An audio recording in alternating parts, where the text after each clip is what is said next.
It'll make you laugh. It'll upset you. But most importantly, it'll make you think. This is Dogma Debate with David Smalley.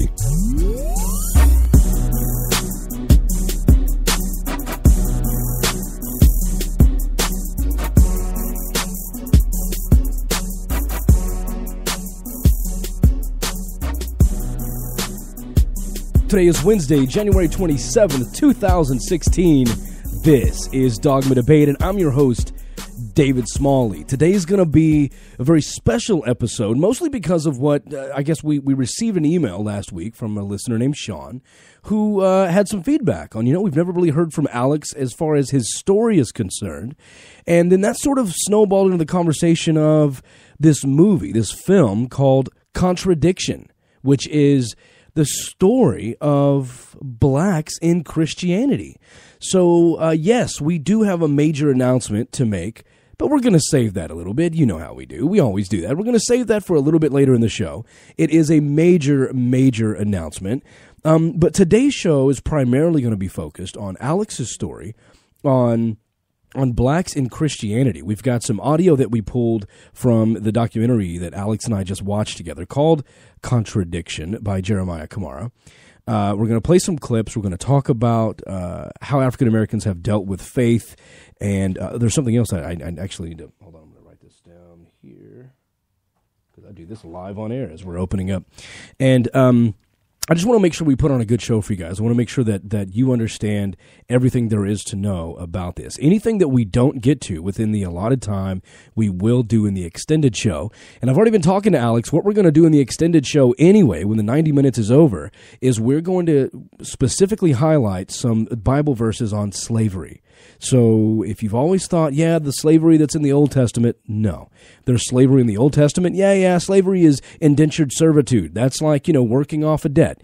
Yeah, that's in there too, but that's not what all of them are. There are Bible verses that you need to have a good understanding of when you're talking with anyone or when you're going through these struggles on your own. And you want to know, look, is slavery something that was in the Bible a long time ago? We don't have to do that now. Where does all this come from? And why should I be okay with it from the perspective of a person living today in 2016? How can I be okay with a God who allowed or permitted or ordered slavery? And did he? Well, we've got all of those. What did Jesus say about slavery? Do you think it was all over by then? The answer is no. We've got the Bible verses, New Testament and Old Testament, that we're going to talk about in the extended show. If you're not part of that, please go join us right now. Sign up at login.dogmadebate.com. There's a really small $4 account where you can join chat live during the show, and you can listen to the extended shows, the full shows. All the commercials are taken out of it. We urge you to go do that now. Login.dogmadebate.com. That's where we'll be talking about those Bible verses on slavery, and we're going to use that as an opportunity to talk about the things we don't get to now. Alex, it's a pleasure having you as always, but especially today. This is such a very powerful and I think meaningful topic to really bring up, and I'm just glad we're not doing it in February. We've talked several times. This is the running gag with us, right? Yeah. We're not going to do this in February. No. Yeah, we're not. Mm-hmm. We're just going to do it 3 days before February starts. That's right. And I'm taking all of February off. Yeah. You're taking it off. It's sad that and I've heard people say, well, if we got rid of a Black History Month, then maybe we could celebrate it more, because people just kind of relegate all the celebrations for blacks to February, which is just an insult. It really is. And so I wanted to make sure, because I don't really keep track of the dates or even the days of the week now anymore. The clock is just nonstop worky work, so I don't even really think about it. But it just so happens when I'm like, hey, we should talk about this as an issue, and let's bring you, David. February's in 4 days. Are you serious? Yeah. Well, look, we got an email last week right before we went on air, so we read it, and this just kind of happened organically. It's just luck, I guess, that we're talking about it so damn close to February. Okay, totally. So what I want to do first is have you tell your story. Then I want to talk about the movie Contradiction, and I hope the listeners had a chance to watch the film. Did you like it? Oh my gosh! Did it move you? Yeah, absolutely. That was my life growing up, man. Absolutely. It was so powerful, powerful, and shocking as to some of the things I heard from it. But we'll get into that in the next segment. Yeah. I want them to hear. You're going to hear clips from the film. You're going to hear Alex and I take on it, and we're gonna kind of hash it out. And Brandy was watching it too. And you're going to chime in too. Your mic's not on.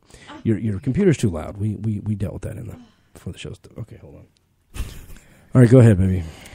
How are you going to ask me a question and have me muted? And you're back on mute. Okay. Just kidding. So what did you think about the movie? It was awesome. That's See? about it. Okay. All right. Now you can mute me. All right. And now we know why her mic's back there. The computer's loud. I'm like, let's fight through that to hear Brandy's opinion on the movie. But yeah, we're definitely going to talk about the slavery issues. But let's first open it up for your story. And before we announce that, and before we get to our major announcement later on, we get to you, I want to let everyone know right here at the top of the show, this episode is brought to you by Pitchstone Publishing. We would love for you to go check out Pitchstone Publishing. They got an amazing list of atheist authors, and we're going to be talking more and more about them as the days and weeks come along, as the show comes along. I just want to let you know right at the top of the show, Pitchstone Publishing. If you are a secular individual or if you are a questioning person looking for answers, Pitchstone Publishing is the way to go. Google it. Go to their website. They have amazing, amazing materials. You just said that was your life growing up. Mm-hmm. That movie, that film. First of all, so hold on. So you were raised in New York, right? I was raised in New York, Brooklyn. As a Christian, as a Christian, as a Catholic, which is sometimes a little bit different, especially in the South. People don't see black Catholics, but I grew up in New York, and I came from a Caribbean background. So yeah, Roman Catholicism is alive and well in black Christianity or Christendom in New York and Northeast. So the Caribbean background has more of a Latin, and the Latin America is all about Catholicism. Yes, so that's obviously where it comes from, right? Yeah. It's the Latin influence into the culture. Yes. Okay. Or colonialism, imperialism. Yeah. One in the same. Gotcha. Yeah. Cool. Okay, so take me through it and really focus this on sort of the talk that you gave at the Black Nonbelievers Conference a couple of weekends ago, because that's really what sparked this. The message from Sean was like, hey, I've never heard his story on the show. Other people need to hear about what Alex went through. So let's talk about that. Okay. Well, it's actually kind of funny because you and I were talking, a lot of our listeners only know me from this show, and I've been doing this for almost actually longer than the show's been on. I've been an activist for several years now. And the whole reason I got active was because my son, I think you know this story, where I think that's the problem. I think I knew the story personally, know the story, yeah. And I thought we had shared it on air, but you and I have talked about it probably in my living room or at conferences, and I don't think we've ever shared it with microphones. So, my life is kind of a big blur between what goes on air and what's not. So I thought we had shared this. So the whole reason I really got into activism, or black atheist activism, if that's a thing, and yes, it's a thing, the whole reason I got into it was because of my son. We had brought Camp Quest Texas down here, and we were doing a one-day thing, actually a couple of days, I think.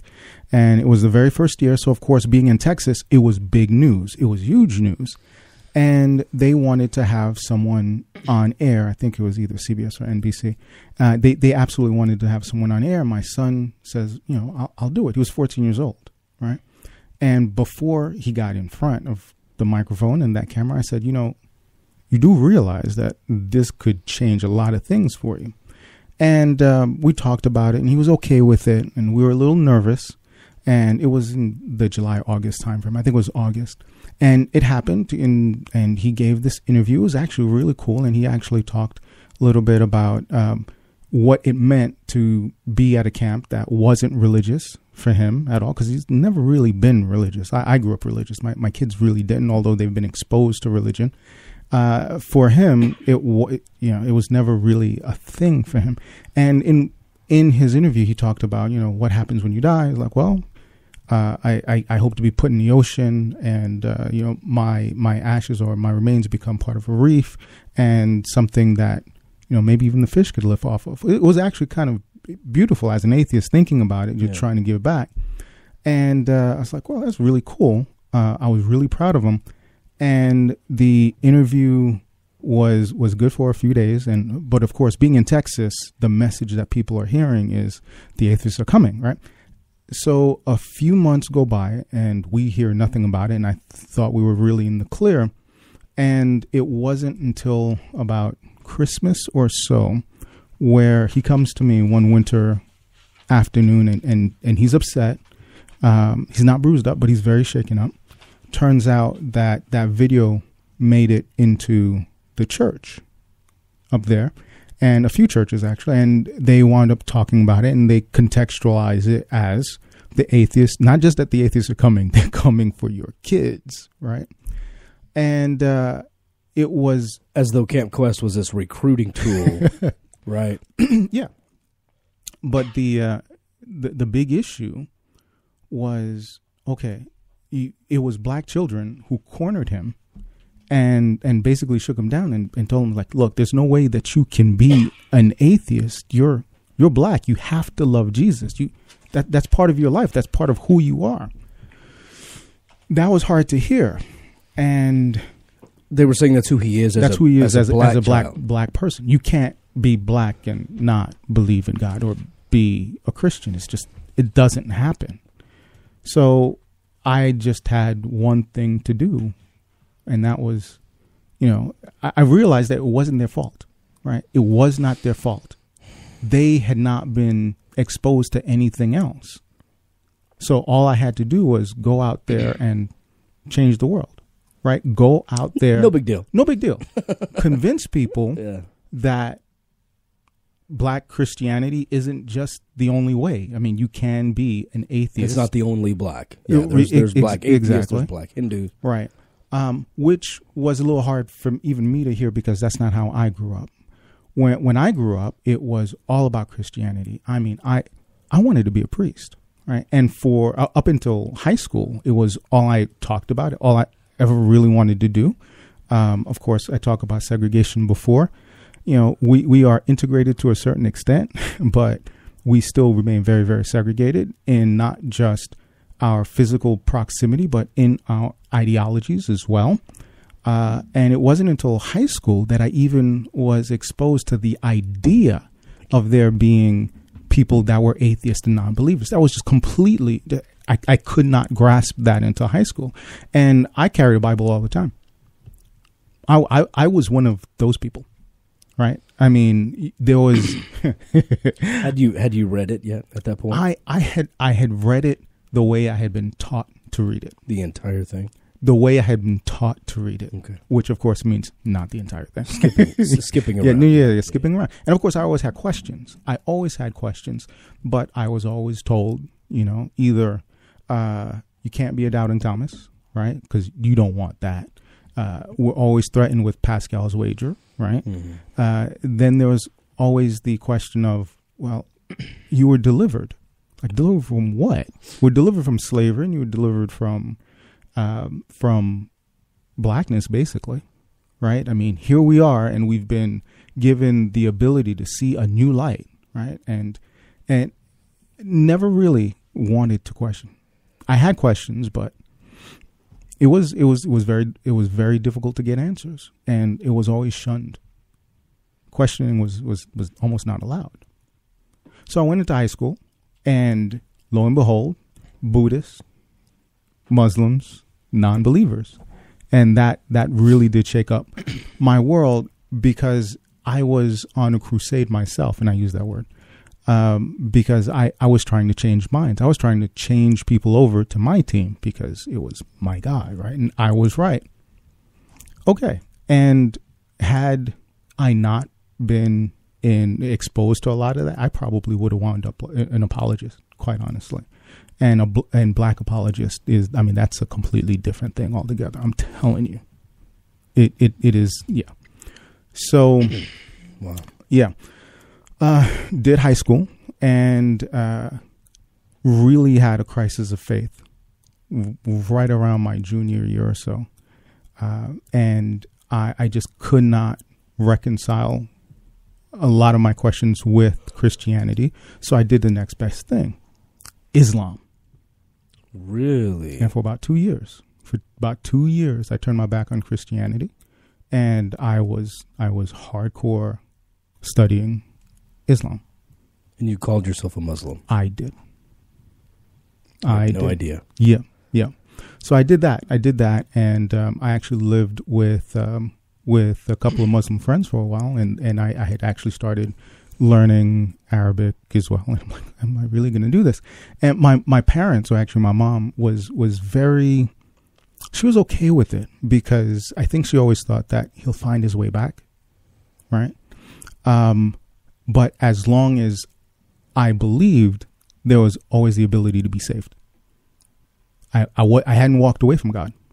I had just walked away from this particular belief or ideology or this worldview. The people who say I didn't leave God, I turned my back on the church. On the church, not religion, right? Or I'm leaving organized religion, but I still have a relationship with God.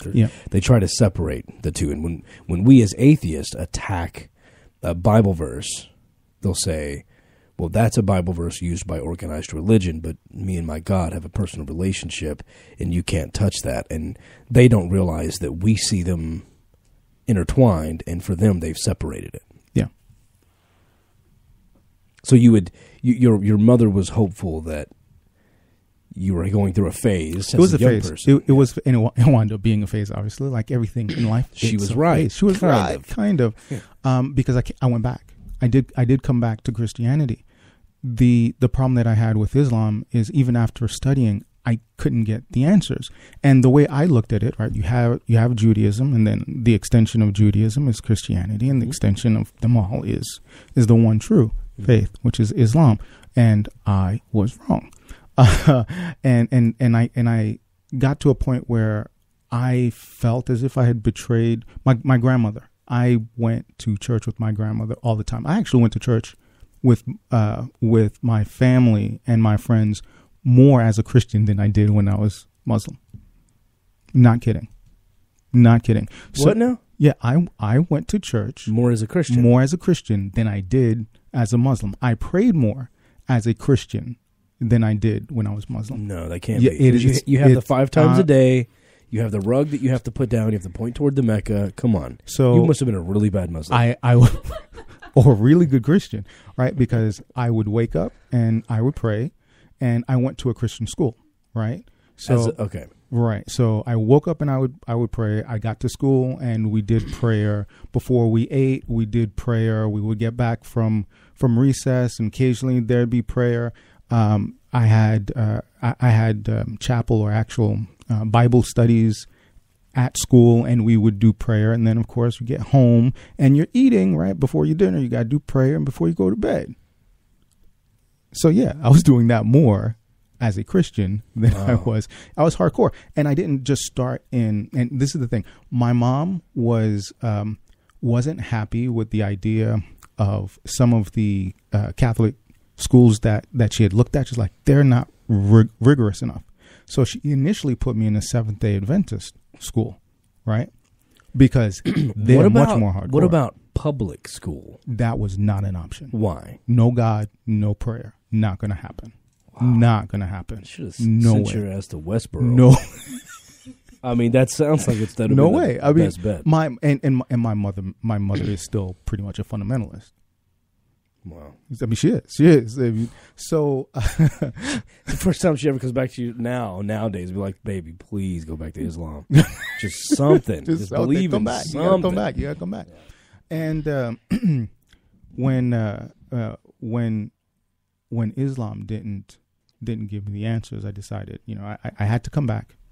I had to rejoin my family. I had to go back to the ways that my grandmother taught me, because my grandmother was always there for me. I had this emotional connection with her. It's actually kind of funny, because one of the things that drew me into Catholicism especially that Caribbean version of Catholicism, was the whole speaking in tongues things, which is not supposed to happen in Catholicism. But when you're dealing with the West Indies, you're dealing with voodoo, and voodoo comes into play a lot with Catholicism, that version of Catholicism. So I remember actually seeing an exorcism. There was this woman who, dude, really? how I was a child and I was exposed to this. I fell in love with it, man. And I was going to be a priest because I didn't have to wear the cape, and I was going to be a superhero.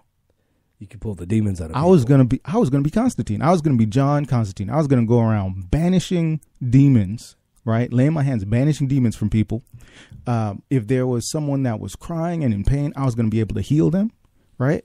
I was going to help people, and that was the allure for me for being a priest. Being a superhero. Absolutely. Now, of course, I kind of joke about it now, but for me, it was very much about being able to help people. Yeah. Right? Sure. Especially when I was, I don't want to give too much my age away, everyone knows, but the influx of refugees from places like Haiti and Cuba at the time, it was the church that was serving them. Mm-hmm. And I had to do that. And we had several outreach programs, and I was there more than my deacon, right? I mean, he was never going to say, okay, where's Alex? It's like, oh, Alex is always here. It's actually kind of funny because my friends who know me now or knew me then still refer to me as the rogue altar boy, right? The rogue altar boy. Yeah. Hey, okay. All right, fourth listeners. That's a meme right there. Oh, nice. So, yeah. And I left Islam and came back to Christianity. And I said, okay, maybe I'm just not studying hard enough. And I went to seminary for about It's so crazy. Mine. I mean, this is about you and your story. I just want to highlight the parallel. It's very similar for me. And that I was baptized, didn't think I was worthy, wanted to help everybody, and said, let me find out the answers, and so I can lead everybody back to God. That's what started my journey that ultimately ended me in atheism. And it's so crazy. You're sitting here talking about the same thing. You're like, I want to help people. I want to solve the problems. Let me go to seminary. Let me learn more about it because I want to solve the problems. It's crazy. Yet here we both sit. It's crazy. It's something's funny when you go seeking for the truth. It undid my faith. When I sought the truth, it undid my faith. You have to care about what the truth is first. You have to get rid of the presupposition. You have to care. You have to want to actually know the truth, not just prove yourself right. You have to care about knowing what the truth is. That was hard in high school, right? Because I knew the truth. I had it. It was in my hands. I knew it. And I would get challenged to a point where, I mean, the problem of evil is one that I've been dodging my entire life, right? It's like, but having, seriously, bus ride or a train ride from the Bronx to Brooklyn and trying to justify my God. I was like, wait, I don't have to justify. It's like, well, if you're going to have a moral discussion or a moral argument, you absolutely have to. Mm-hmm. It's like, that was hard. That was really hard. So, do you remember the first time you thought to yourself, maybe I'm wrong? What if there's no God? Not that one. I didn't go that far. I didn't go, well, I do remember when that happened. At some point you went that far. I did go that far, but it wasn't until I became spiritual but not religious. You love that one, don't you? That was my safe haven. That was my safe haven. And it was difficult for me to move from the whole spiritual but not religious one because it is a big, wonderful, safe umbrella, right? I could not. Being in the black community it's kind of hard. It was anyway, really difficult to. People want to know what church you belong to. People want to connect with you. And all that is what church do you go to is really a civilized way of us saying, are you in my tribe or are you in the tribe I'm supposed to hate? Right. It's identifying the enemy or the ally. I don't know if that was really very much the truth in the black community, just because it was just seen as this big umbrella. I mean, yes, there are factions, there are denominations, but I don't think that there was that much entrenchment, right? So AME versus Baptists versus even the Catholics. Yes, it was, we have our own ways, etc. But there's this common backbone when we talk about the role of the civil rights movement, right? At least you had that, although you really didn't. But the common misconception is that the civil rights movement was driven through and by the church. And not just that, but slavery, which was the note I was just making. As well. when Brandy and I, we've talked about this before, when we went to the Civil Rights Museum in Memphis, you get to a certain part of the timeline. You're kind of walking through the timeline of African Americans, and you get to the slavery part. As slavery is being broken up, you see that the church was like, that's where you went. That was the safe house. You know what I mean? So we'll get into that because we're going to talk more about how why the black community is so religious, and why a lot of blacks won't even question faith. Like, even questioning it is ultimate. Now there are white people listening, Hispanic people listening, going, same thing happened in my house. Same exact thing happened in my house. The reason why we're focusing on the black community in this episode is the sheer numbers. The numbers in the black community are not like they are in the white community on the percentage side. I mean, it is insane, and we're going to get to some of those. But back to you. Yeah. Because we're actually almost out of time for your segment, believe it or not. Back to you. The story you shared at the it cost me my marriage. How's that one? So, yeah. Is that what you talked about at the conference? No, I didn't even get into that. So that was one of the big contributing issues to my first marriage. It was my pulling away from Christianity. She was a Christian. She was a Christian. I was not. And of course, the question is always, okay, how are we going to raise these kids? Well, we're going to raise them independent, critical thinkers, right? No, they're going to be baptized and everything else. That didn't work out too well. Fast forward a little bit, because I could not leave the church. I couldn't leave. I was out of it, but I had a foot in. I had to, right? Because it was going to cost me my marriage. It was going to cost me the relationships and the advancement I was looking for. I mean, how do I, as a black man, network and find those other jobs? And I don't have the pedigree that so many other people have. I needed the church to be there for me. So, and that's something, again, that we're going to talk about in the next segment, because you know obviously the two are related, because you're so many people, and again, white communities are like this too, but again, it just seems so much more prevalent, so much stronger in the black community, that your sense of community comes from the church, or is rooted in the church. The events happen at the church. I mean, it all comes back to the church for you. Yes. So if you left the church, you weren't just going, I don't believe in that stuff. You were turning your back on an entire community. You were jeopardizing you and your family's opportunity for help. Yep. If you needed a fence built, or if you needed a loan, or if you needed help getting into a college. It's social suicide. It really is. It is excommunication. I mean, we joke about excommunication in the Catholic Church, and what does that really mean? It's like, okay, hand in your Bible. Okay, do you really feel anything else? But when you actually go through this process in the black community, it's not just the black church you're excommunicating or extricating yourself from. It's from an entire pipeline, a vein. It is an artery that could feed. How many mates do you have access to? Right. Many. It definitely shuts off your chances for dating, and a lot of issues either creep up or go away. Right.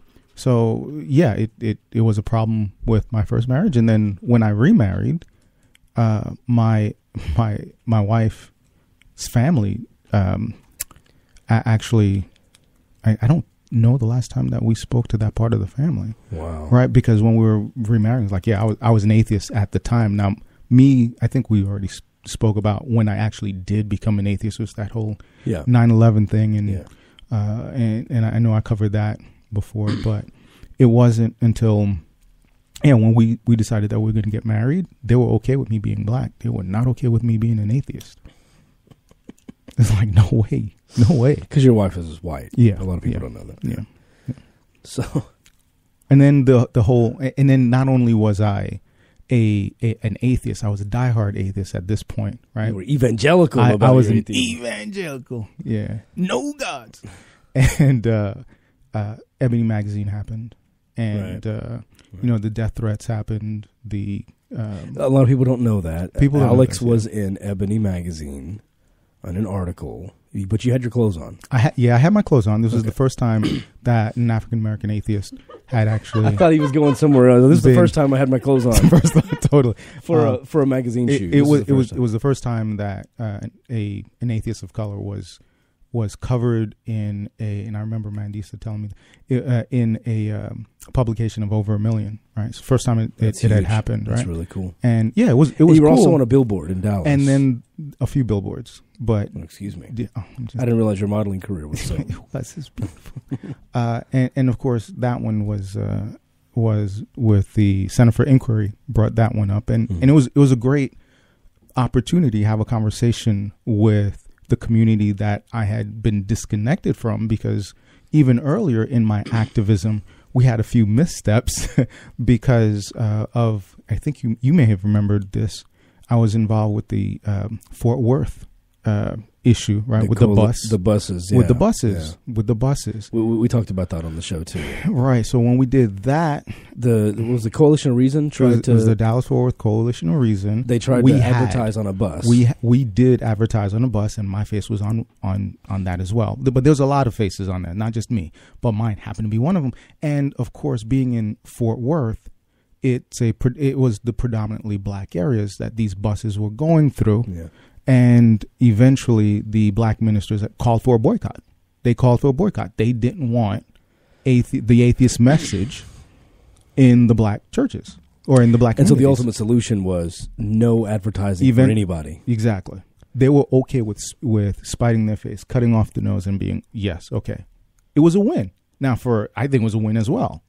But what that did was, if we go all the way back, this motivation that I have, this intrinsic motivation to help people, how am I going to reach those people? How am I going to reach the downtrodden? When I decided, okay, now it's time to go talk to these black churches and talk about coalition building and bridging some of the fences and getting out and doing things through interfaith efforts, they weren't going to talk to me.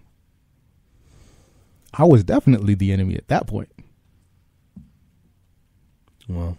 So what was the overall takeaway that you wanted folks to have from your talk at Black Non-Believer Conference? Well, we've come a long way in a short amount of time. Yeah, I understand. We really have. We really have. Yeah, I understand. And the real idea, but a lot of people don't believe that.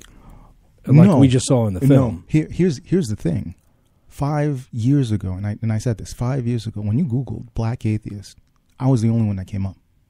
That's not the case anymore. That is not the case anymore. Not only is it not the case, it is becoming less controversial. I mean, is it really taboo to talk about that? No. And there's reasons for it. Now, of course, there's a lot of resistance. But we can't dismiss how far we've come. So, just to wrap up, whenever Sean says, I knew there were struggles, but we need to do better as a secular community for supporting black non-believers.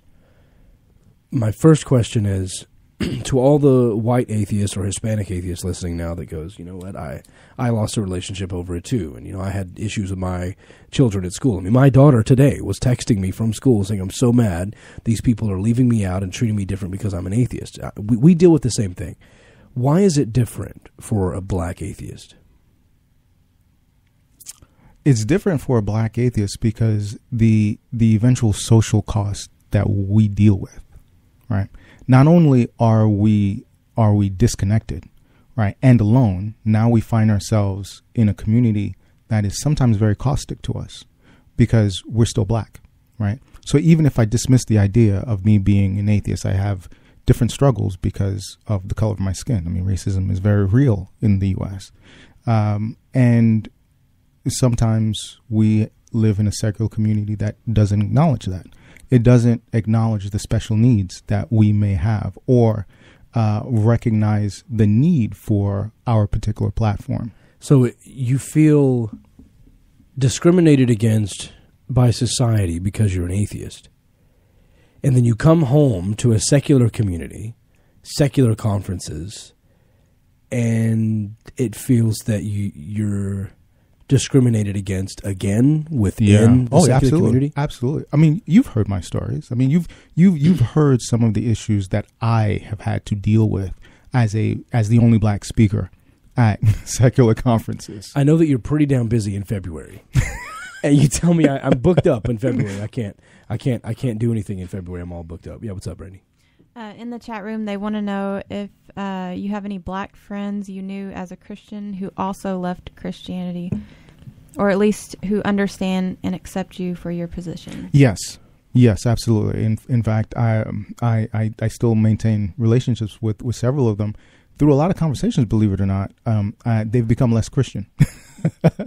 Nice. Yeah, they have. Okay. Just listening and having the conversations of if you can de-evilize atheism, Okay. yeah, make it less scary, because it's unknown to them. If you can That's really what have this that whole show was conversation. about, was trying to make it less scary. Let's just Yeah. have a conversation. Yeah.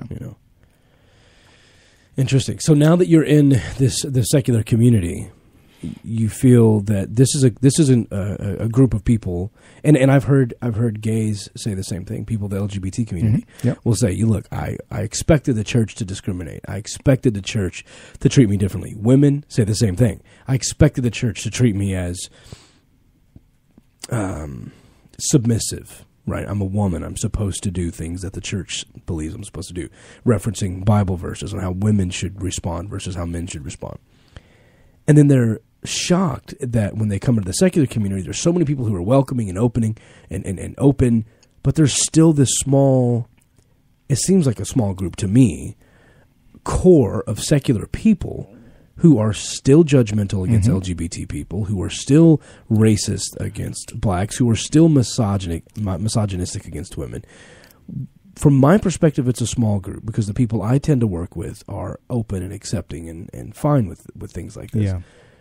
From your perspective, No, not it doesn't feel like it's a small group? I know it's not a small group. No, it's not a small group. Really? No. What I learned, I had an expectation problem. I mean, I don't want to scare black atheists from joining up with their local group. Like, I don't want them to hear you and think, I don't want to go to my local atheist meeting. This is actually why we have two movements.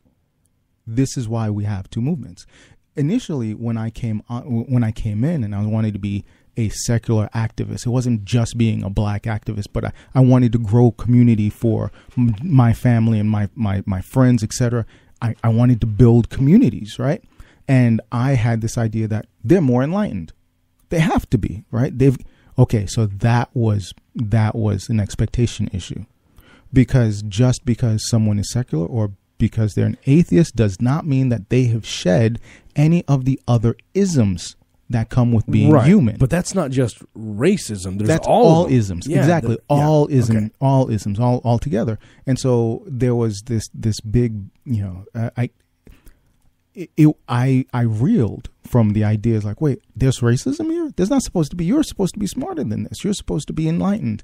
And it took me a while to figure that out, right? Because I was really trying to feel it out. And so, yes, we deal with that. And that's the reason why there are two movements. That's just sad. It's sad that that's the case. But it's the reality. And here's the thing. Why? What? I guess, okay. It's elitist to believe that there wouldn't be. I don't know if it's elitist. I just think it's my expectations of... Reset your expectations, because reality for me and many black atheists out there, as well as LGBT. So give me some examples. Like, what are some examples of how you've experienced, and I'm not denying that you have. I'm sure that you have. That's why we're having this discussion. But I'm just curious, what are white secular people doing within a secular movement that don't make you feel welcome as an atheist? Me, I'm fine. The issue is often of invisibility for many other black atheists. What do you mean by that? Invisibility? not being asked to conferences, not being asked to give talks? Not just, no, it's not even being asked to talk or speak or given a platform. It's when they show up, they're not there. Or it's when they show up, they're the oddity. Or it's when they show up and they want to talk about something else outside of just the Dawkins construct and things that are important to them, they get dismissed. Does it frustrate you that you're always asked to talk about diversity or black issues within atheism? It used to. Because you have a lot more to talk about other than being black. There's absolutely. Tons of stuff you can talk. Yeah. I mean, you've created or at least been on a founding board for 3 or 4 secular organizations. Tons. You've done a lot of stuff for the community Absolutely. that has nothing to do with being black at all. But it seems that every time they want you to talk, it's, hey, Alex, we want you to be on our diversity panel. Or, hey, Alex, talk about being black in America. I could talk about artificial intelligence. I can talk about psychology. I can talk about neuroscience. I could talk about politics. But everyone wants to talk about me being black. And that's the racism you're talking about. Well, that's I mean, but I've accepted it. Not only have I accepted it, I've actually embraced it at this point. Because for some people, that's the only exposure they'll get. And so, but to be fair, so let me just, I'm trying to. Definitely, there should be an intentional attempt to incorporate diversity and not have every person of color talk about something having to do with their color, right?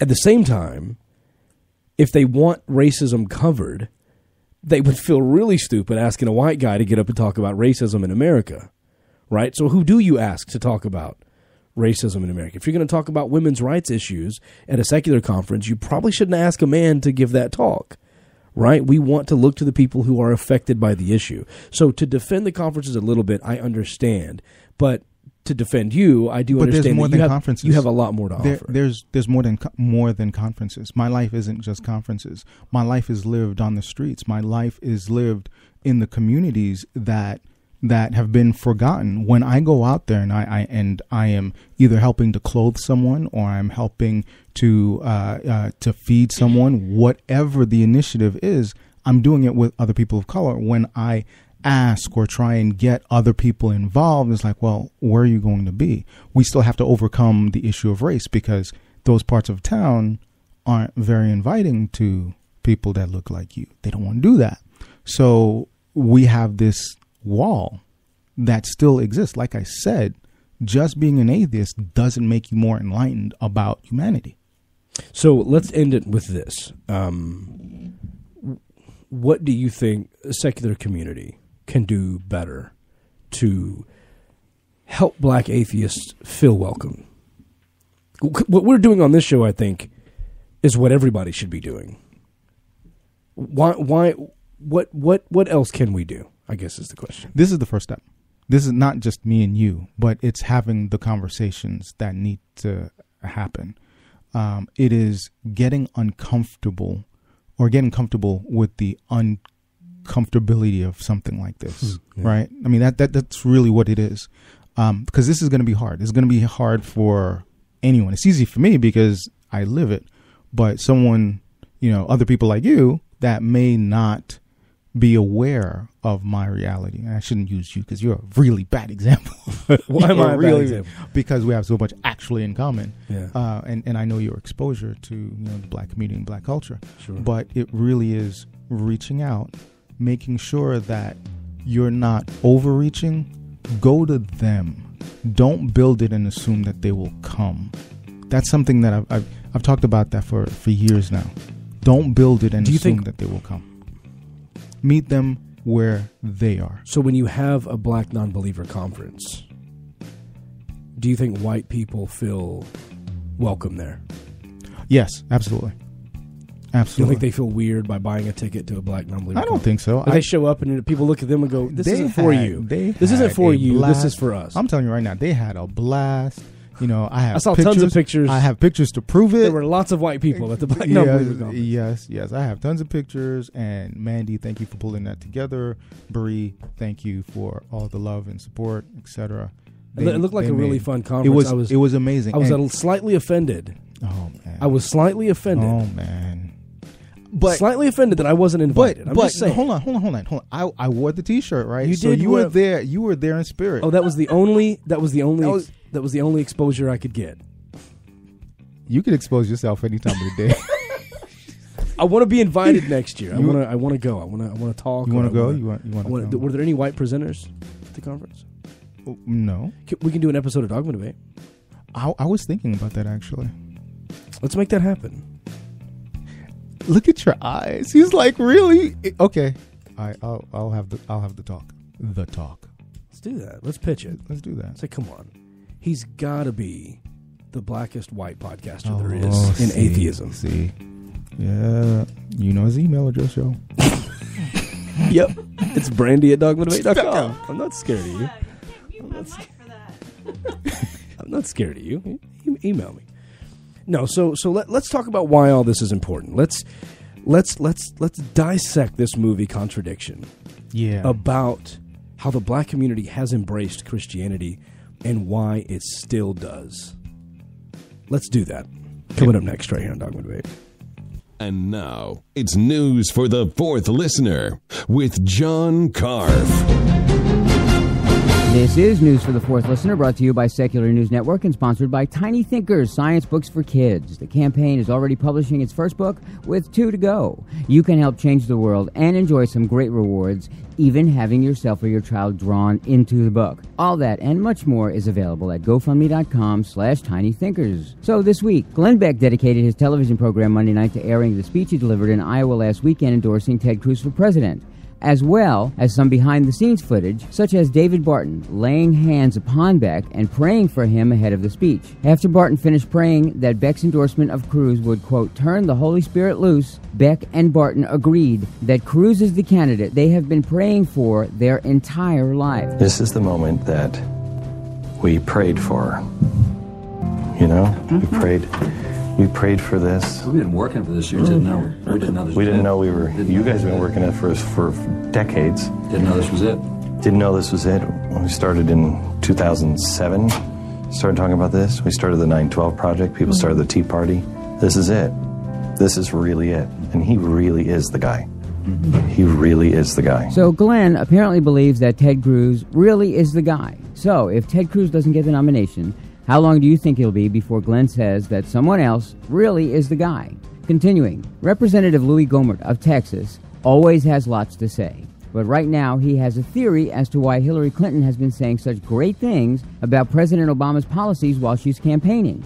Louis thinks that if Hillary doesn't say wonderful things about Obama, that he'll send her to jail. Listen to this. If you're on their side, you don't get indicted. If you're a threat to them, you get indicted. Let's talk about that for a second, because I was noticing something. Did you notice what Hillary's latest campaign tactic is? She keeps backing Obama's entire agenda. She keeps saying what a success it's been. I'm starting to think maybe all these rumors flying that she could be indicted, and I'd always thought it wasn't a chance, but maybe she's thinking, well, we better make sure. I think if she becomes a threat, then she gets indicted like Petraeus was. You know, they've got the evidence. If they want to use it, then they can. But they obviously look the other way. If you're helping them, if you're intimidating voters that may be Republican at a polling place, then you walk, and despite the laws you violate. I mean, it's what this administration has done. You know, Texas, between Greg Abbott, Ted Cruz, and Louis Gohmert, you're why America can't have nice things. Just saying. Finally, this last Monday, anti-gay activists Coach Dave Daubenmire and Mike Heath began producing a daily internet TV show that is basically just Heath and Daubenmire ranting about the gay agenda while they recorded in a Google Hangout. Any parent out there, or the 2 parents that are listening, or anybody may watch this afterwards, if your son came to you and said, hey, Dad, I'd like to talk to you tonight. I need to talk with you and Mom about something really, really important. For that 2 hours while you're waiting for that meeting to come, Pete, how many parents would be saying, oh, Lord, please let it be drugs. Lord, please. Lord, let it be alcoholism. Oh, Lord, please let it be that he got some girl pregnant. Oh, how many parents say, oh, Lord, please don't let it be homosexuality. That's the truth of it, isn't it, Pete? That no parent wants to hear that. No parent wants to hear that. Yet we teach it as normal in our public schools. It's unbelievable. It really is. You're absolutely right, Coach. No family nobody's saying, wow, I'm so glad I have a homosexual son. If any of my children or grandchildren told me they were gay, if they were happy, I'd be happy. The reason that many parents don't want to hear that their child is gay is because of the treatment they'd receive from bigots like these. So, this week, Glenn Beck progressed from hating the president's artwork last week to believing that Ted Cruz is here to save the Republican Party and America. Louis Gohmert says that the only reason the president doesn't ask the Justice Department to indict Hillary is because she's being nice. And Dave Daubenmire thinks that your parents would rather that you were a drug addict, alcoholic, and got a girl pregnant than hear you tell them that you're gay. You may facepalm now. This has been News for the Fourth Listener, brought to you by Secular News Network and sponsored by Tiny Thinkers, Science Books for Kids. The campaign is already publishing its first book with 2 to go. You can help change the world and enjoy some great rewards, including having yourself or your child drawn into the book. All that and much more is available at GoFundMe.com/TinyThinkers. For Secular News Network, I'm John Carlin. I'm Daniel Radcliffe, and I believe that reaching out for help is the bravest thing a person can do. If you are struggling and need support, call the Trevor Lifeline at 1-866-488-7386. It's free and confidential, and trained counselors are there to listen 24/7 without judgment. To learn more about the Trevor Project's life-saving work for lesbian, gay, bisexual, transgender, or questioning young people, go to thetrevorproject.org. You're listening to Dogma Debate with David Smalley, only on Secular Media Network. I'm Neil deGrasse Tyson. Not only listening to Dogma Debate, I'm a guest. And that must make me at least the fourth listener. Be sure to sign up at login.dogmadebate.com and take advantage of your fourth listener status. Founded in 2006 for the purpose of realizing one man's vision, the Richard Dawkins Foundation works to remove the corrosive influence of religion in education and in the public square, while also working to eliminate the stigma that surrounds atheism, secularism, and non-belief. People should be free to express their non-belief without risking their jobs, businesses, relationships, and community standing, because continuing to allow attacks on science, climate change, medical advancements, and sex education has real-world consequences for billions of human beings beyond the discomfort of a few. Freedom for scientists, health and climate researchers, and ordinary human beings to work in understanding our universe and subscribing to an evidence-based world without the interference of religion is paramount if we are going to have a healthy future or else succumb to the darkness of ignorance and despair. The Richard Dawkins Foundation is committed to changing our culture, and you can help by joining, donating to, or volunteering for the Richard Dawkins Foundation at richarddawkins.net/donate, or you can sign up for their newsletter at richarddawkins.net/subscribe. Reason, Science, Progress. The Richard Dawkins Foundation at richarddawkins.net. To get your comment or question on the air, you can always live tweet during the show at David C. Smalley, or give us a call at 214-377-1166. The conversation continues on Facebook.com/Dogma Debate. Seek the truth and free your mind at dogmadebate.com. Like most of you, I was indoctrinated with religion. Had a time when I was much too young to make decisions. Dragged by the hand without permission, lacked the cognitive ability to see the contradictions and the superstitions. I know my mother really thought that she was doing right, cause after all, this wasn't a war she was taught to fight. Buried under layers of prayers, emotional attachments, and every other programming attached with a sense of common unity, involvement. No actual incentive to question all of the sermons from the pulpit. This is how they introduced the idea, firmly rooted in the fear. No question validity, just adhere. It's not innocent, it sets a bad precedent. Internalized credulity for things that lack evidence. Some people keep this way of thinking for their whole lives. The need for critical thinking is never realized. I don't wanna hear about the books that you have read. Explain to me the way you see the thoughts inside your head. Not filtered through the garbage you regurgitate instead. Your thoughts are just a program with which you are in bed. All I really wanna do is show you there is freedom. Eliminate those primitive myths, you don't need them. The clergy only trolling for power, so don't feed them. And since they can't prove it, remove it and don't believe them. Ponder the logic of Welcome back to Dogma Debate. Remember, you can follow us on Twitter and live tweet during the show at David C. Smalley, and you can follow Dogma Debate on Twitter as well. And you can live tweet your comments or questions during the show. We occasionally look over and try to get your comments or questions on the air. Speaking of that, Edward Terry, who goes by Big J314, the guy who actually produced our intro for the show now, he said he wants to get invited too.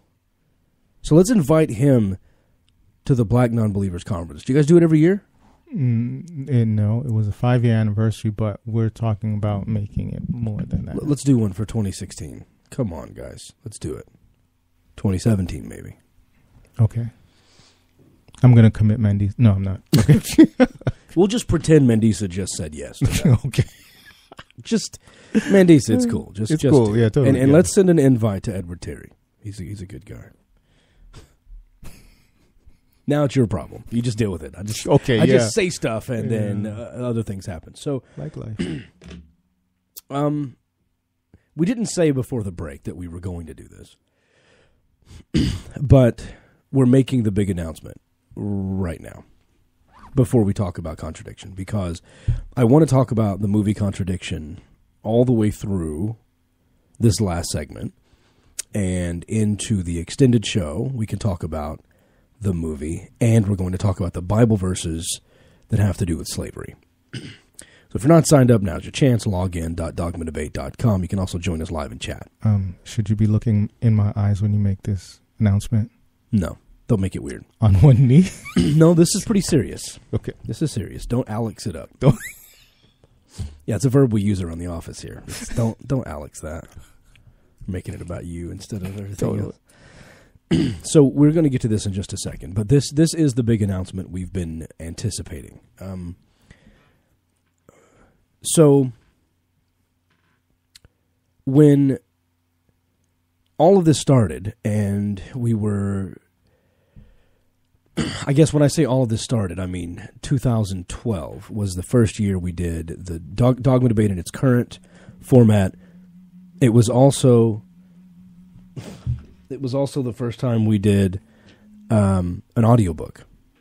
These were all at the same time, within about 6 months of each other. The first audiobook, which was Baptized Atheist. I never knew what was going to come out of either one. I just know I wanted to help other people do their audiobooks since I'd figured it out, and I wanted to continue to reach people through the show and have these really respectful conversations. And whenever you start two things like this at one time, they start to grow, right? And you never know. Is one going to fail? Is one going to be successful and the other not? What's going to happen? Well, we've been extremely fortunate and worked really, really hard and gotten a lot of support from the listeners and even from people who didn't like what we were doing. That both Dogma Debate and Atheist Audiobooks have grown tremendously. I'm so proud to say we've been able to sell these audiobooks and write thousands of dollars worth of checks to individual authors who can have some money for what they're putting into society and basically being paid off of a royalty percentage from publishers and things like that. It's refreshing to know that we're putting back into the secular community like that. Both of our babies, both Dogma Debate and Atheist Audiobooks, have grown so much to the point now that Atheist Audiobooks has sold over 26,000 audiobooks through Audible and iTunes. Dogma Debate has now reached over 4.3 million downloads.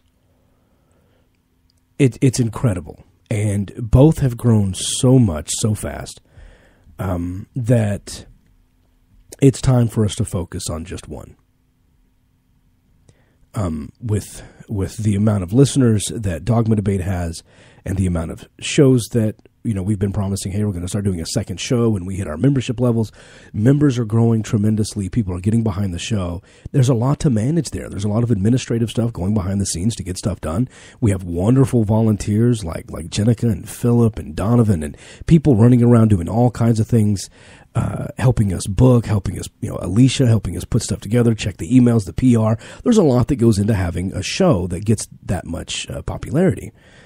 And then there's research and stuff has to be done for the show. And, it's a complicated thing. And then on the audiobook side, there is the negotiation with the publishers and the licensing fees and the royalties, and the money comes in and royalty reports and sending stuff out. And I think so many people have thought for so long that I'm a full-time podcaster. And I'm doing that in air quotes, mostly for cognitive dissonance sake. But it's one of these things where people already thought, hey, you come in, you do a show on Wednesday. What are you complaining about? How are you busy? What else is there to do? And you really just don't know how much work goes into building the show, making the show. And on top of that, I may be in the middle of a show production meeting, and I'll get an email from one of our authors that goes, hey, we received a royalty report and we have 3 questions about this and this and this. Well, now we have to stop and do customer service for our clients to figure out what's going on in the royalty report. You know what I mean? And then there's negotiations with the major publishers and buying licenses to be able to produce these audiobooks. It's a very complicated situation.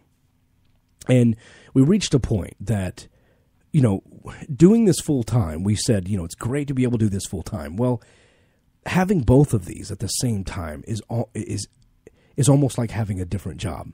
A lot of things pull us away from Dogma Debate. And it becomes the focus because, well, it's generating sustainability. It's how we're able to pay the bills is because we're selling the audiobooks, right?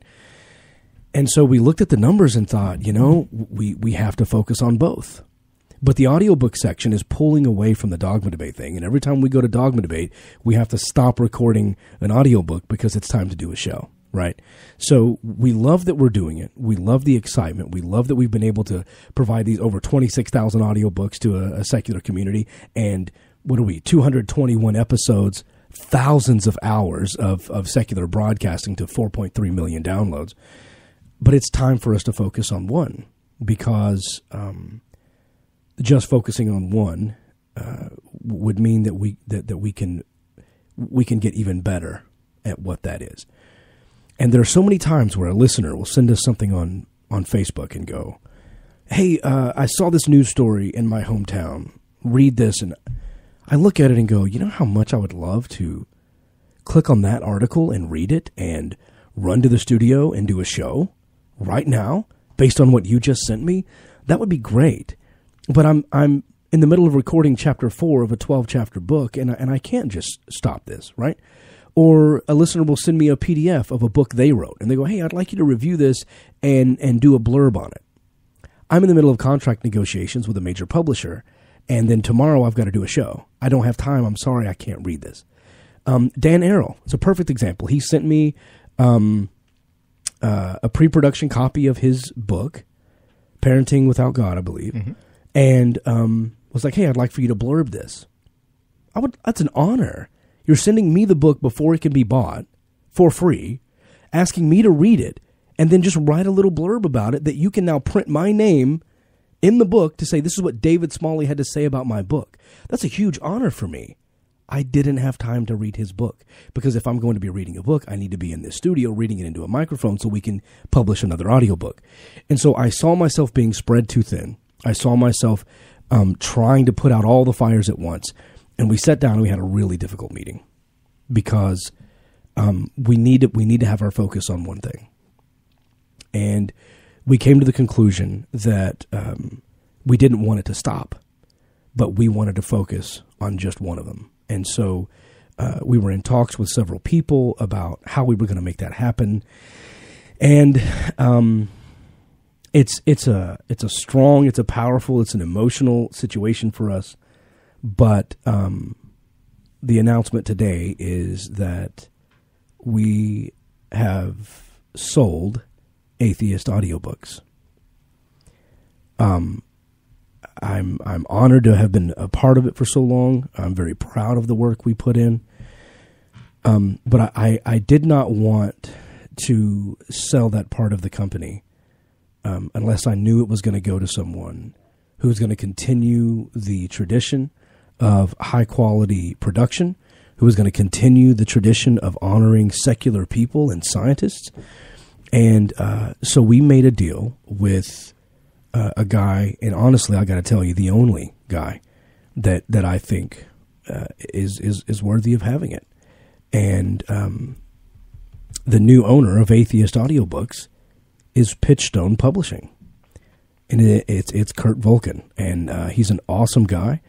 And he already has, I think, 25 or 26 audiobooks from atheists. In fact, we were competitors. We have 25 titles out, and I think he's got 26 on audio. And so, essentially, this is a merger of everything that Pitchstone Publishing had with everything that Atheist Audiobooks had. And now it's all going to belong to Pitchstone. The good news is that we are also going to continue to do some production for him as we have time. So we still may be producing audiobooks for a while as our studio is available, as our time is available. Running the production's not that big of a deal. But handling all the contracts, all the royalty reports, plus the production, plus the show, all of that together is so overwhelming. So we want to continue providing Dogma Debate to the listeners as we are right now. And we not only want to do it like we are now, we want to do it more than we are right now. We want to double it. We want to start doing 2 shows per week, and maybe even more eventually. But that's why we've really focused on the memberships, because that audiobook royalty stuff was a big part of our income. Well, now we don't get that anymore. That all now belongs to Pitchstone. We know he's going to do wonderful things with it. But now what we need to do is really focus on our memberships, providing content for our members so that we can meet our membership goals, because we can't rely on the audiobook revenue anymore. So more importantly than ever, now is the time. If you've ever thought, yeah, I kind of want to support Dogma Debate, I want to get that behind-the-scenes content, but I just want to sign up right now. Now's the time to do that, because we need your membership and your support more than ever right now, because we've got that gap to fill, and it is a pretty big gap. So when we hit our membership goals on login.dogmadebate.com, when we hit that goal, we're going to start doing 2 shows per month, and we will finally be those full-time podcasters that you've always thought we were going to be. What's that, Brandy? You said 2 shows per month. Oh, 2 shows per week. I'm sorry. Did I say per month? Yeah, yes. You did. Yeah. I don't believe you. Oh, okay. Yep, it didn't happen. Yeah, we'll when we can finally start doing those 2 shows per week, it'll really we'll finally be those full-time podcasters that you've always thought we were. So congratulations to Kurt and everybody at Pitchstone. It couldn't have gone to a better group of folks, and we're really glad. And I don't know if the name is changing or what's happening, but you can still go to atheistaudiobooks.com. You click through, you buy those books, you support what they're doing. We're going to continue. And by the way, they've signed on to sponsor Dogma Debate for an entire year.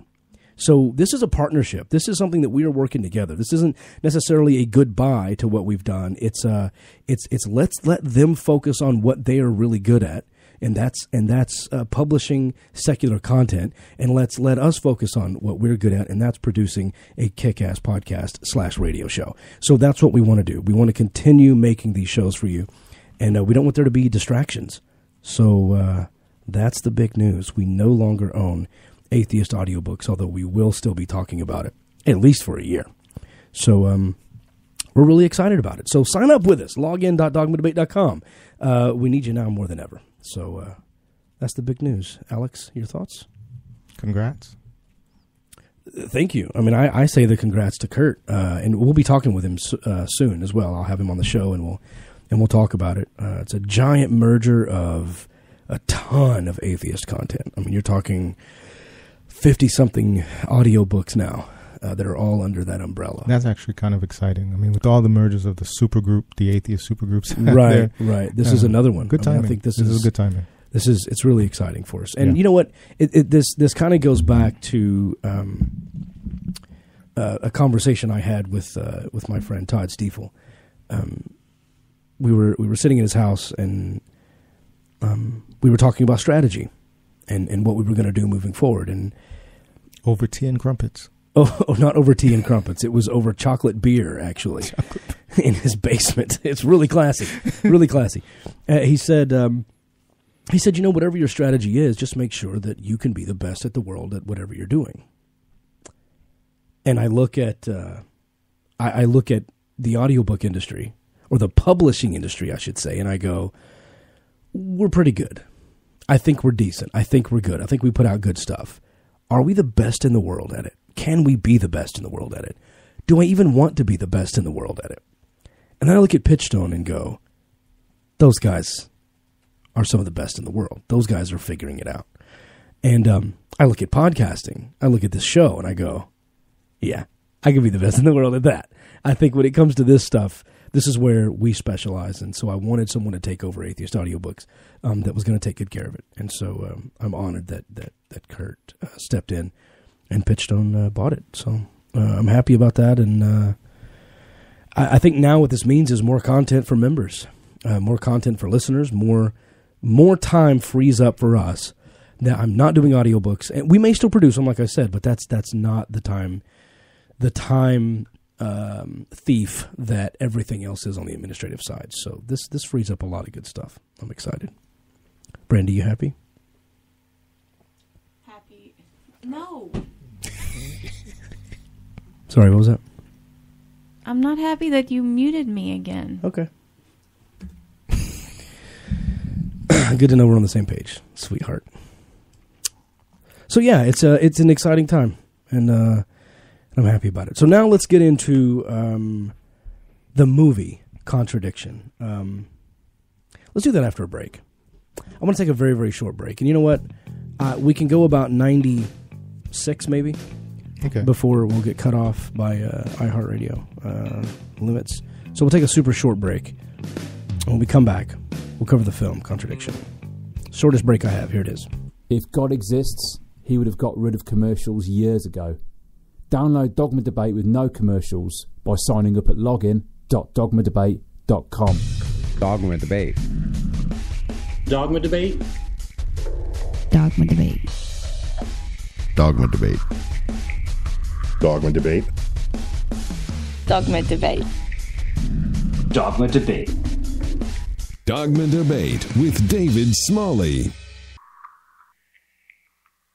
The original totalitarian proposition is that we can refer all our difficulties, all our wishes, all our desires, all our hopes, all our dreads and fears to an unalterable dictatorship, a celestial North Korea in the sky that supervises us from dawn till dusk, that subjects us to constant surveillance while we're asleep, before we are born, after we are dead, and that not until we can get rid of this diseased desire for dictatorship, this hatred of our own freedom, this wish for tyranny in our own heads, do we stand the smallest chance of emancipating ourselves, our children, our allies, our friends, our comrades, and our descendants from the horror, the hell of dictatorship and mass murder in the here and now. I rest my case. Thank you. Here's an excerpt from Mum, Dad, I'm an Atheist by David G. McAfee.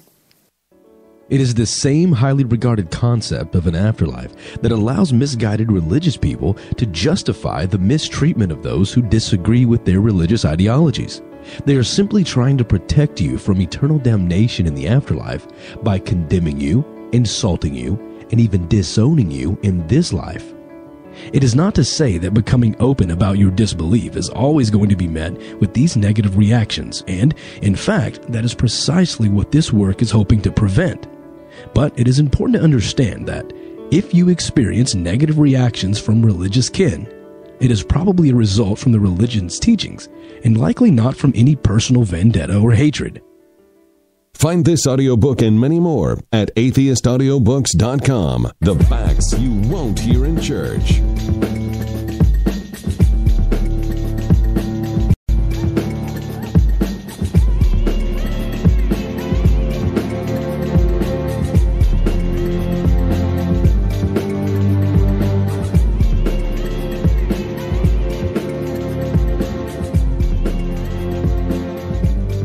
Welcome back to Dogma Debate.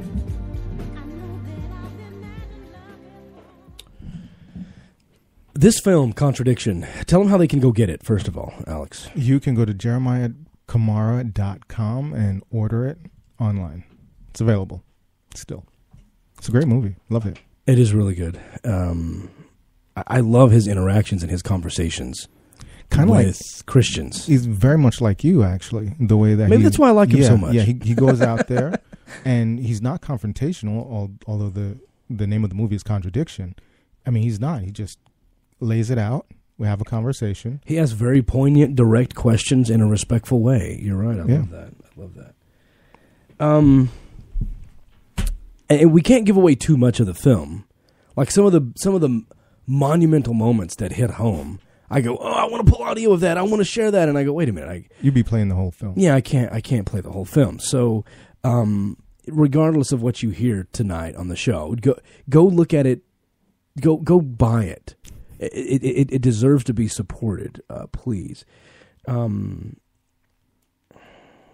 there are clips of all of these celebrities, black celebrities, coming up and thanking God. Snoop Dogg, Tyler Perry, Nicki Minaj, Deion Sanders, Chris Brown, Whitney Houston, Usher, Lil Wayne, Steve Harvey, and accepting some sort of award and then thanking God first. It's funny that all but a few of those are very questionable in their Snoop Dogg. In their, yeah, I mean, and Chris Brown, right? Yeah, that's what I'm saying. Yeah. I mean, Whitney Houston. You know, Nicki Minaj, my gosh, her videos, there's no way they're playing her videos in churches. No. You know what I mean? But she's giving credit to God. So 85,000 black churches. Uh-huh. Jeremiah continues to ask the question, why are we doing so badly as a people, as a community, when we have so many churches? Martin Luther King III was standing in front of him when he asked that question. He was given an opportunity to give an answer, and we were met with silence. Do you know what the answer is? From the Christian perspective? From the Christian perspective, we're not asked to think about it, really. It's happenstance. The idea of where I am in life is not related to the church, except the church is there to save me in case, right? It's a safety net for me. So it doesn't matter whether I have one church or 1,000 churches. It's almost irrelevant. Now, the reality is the African American community is the most religious in the U.S. The number that he talked about was about 85%. Reality is you're about 95% that identify as religious. You've got about 92, 93% that suggests that religion is actually important in their life as well. That's nowhere near the 69% that you see in the general population. We're hyper religious. Part of it is because it's part of tradition. It's how we now identify or cognate who we are, right? Because you can't separate church and race when it comes to the black community. One of the pastors in the film said, you think we're better off since before slavery. And he says, we have not. You have not moved one iota since before the Civil War. And then, which is shocking to most people, because obviously not being enslaved and being enslaved are massive differences, right? So I don't know that I buy what he's saying. But then he adds to that of the free slaves, I think he said, 4.5 million. There were 4.5 million blacks in the United States at that time. About 280,000 or so were free. Yep. The ones that were free only owned 0.5% of the wealth in the country at that time. Now, even though everyone's free, blacks still only have 0.5% of wealth in the country. Mm-hmm. And that's shocking. So even though he was a pastor trying to make this point, that really hits home to, and I don't know how true it is. Is that true? It is. It is. When you start looking at the disparity in wealth, yeah, African Americans are right at the bottom. It's more exacerbated there. Mm-hmm. Wow.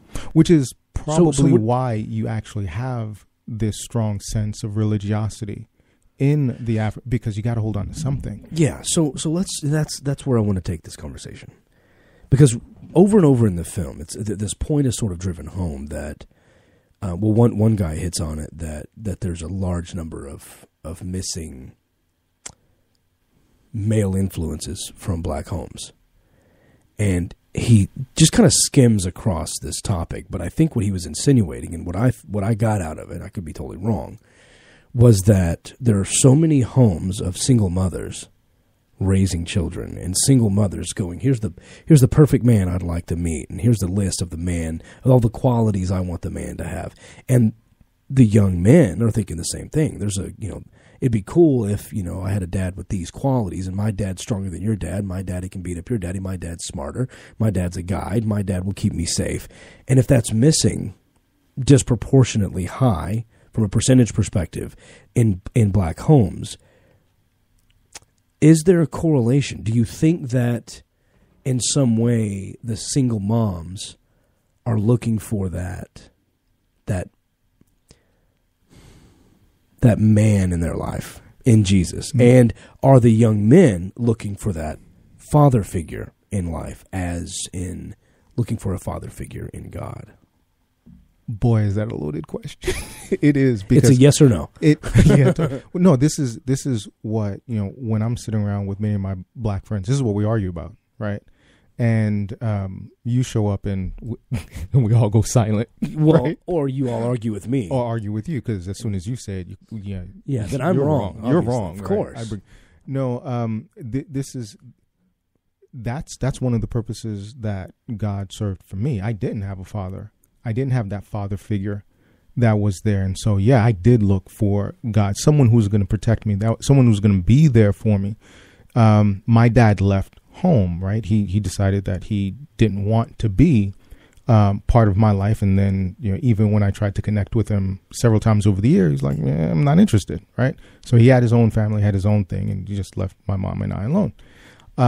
And what God provided for me was this, someone who was going to provide, unconditional love, who gave me his son, right, to save me. I mean, how a man who sacrificed for you, who will keep you safe, watch over you, and if anything bad happens to you, well, that's part of his plan. Oh, absolutely. And so this is also part of the narrative that I heard growing up in the black community, right? So you had that was, it was an undertone. It was there, absolutely. And when it comes to women in the black community, they happen to be a little bit more religious, because they are they own the keys to the kingdom, the children, and what they are taught very much to do is you got to take them to church. It's expected. And I don't want to make excuses for anybody. For one, there are plenty of white families who grow up without their father in the home. Yeah, totally. I was one of those. Yeah. And I did start going to church in my teenage years, and in sort of this mindset of leadership guidance type thing. Not that my mom didn't offer it, but she encouraged me to go to church. Graydon Square is in the film quite a bit. He has a lot of really good quotes, one of which I'm going to play for you in a minute. But one thing he starts off saying is, when you're a young black kid, you look at God as an angry black woman with a belt. Yeah. And he's like, you will believe, you will go to church, or mom's going to kick your ass. Like that's kind of what you... It's true, because it's true. It's true. You can't be a black kid and say, I don't want to go to church today. Like, what? That was the end of it. There was no additional conversation. It was, I just kidding. that was it. Gotcha, Mom. Gotcha. That's funny. I just wanted to see if you're awake. You listening, Mom? Love you. Let's go. So why is that? Why are the black families tend to be the least likely to question anything? Is it because of that same mindset of if I ask a question, if I say, Mom, maybe Jesus didn't really die, or maybe Jesus didn't come back to life? Is it a fear of being beaten? Part of it, but there are it's a lot more nuanced than that. There are a lot of theories behind it, so I don't want to say it's only that, because there are a lot of reasons why. Part of it is, this strong cultural adhesion to what it is to be black, this racial identity. And we didn't have this identity, right? It was taken from us. So we've crafted what it is, and we're going to try and stay as close to it as possible because we defined it. Now, part of it, of course, if you really look at it objectively, was truly given to us through slavery. The movie actually does a really good job of laying out some of those pieces, some of those elements. You weren't Christian before slavery. That really didn't happen. Although I've had arguments with ministers who are like, oh no, absolutely, yeah. No, you weren't Christian until slavery. God, it's so bad to say that. It was your out. It was your out. It was your in as well. But it wasn't just an out or an in.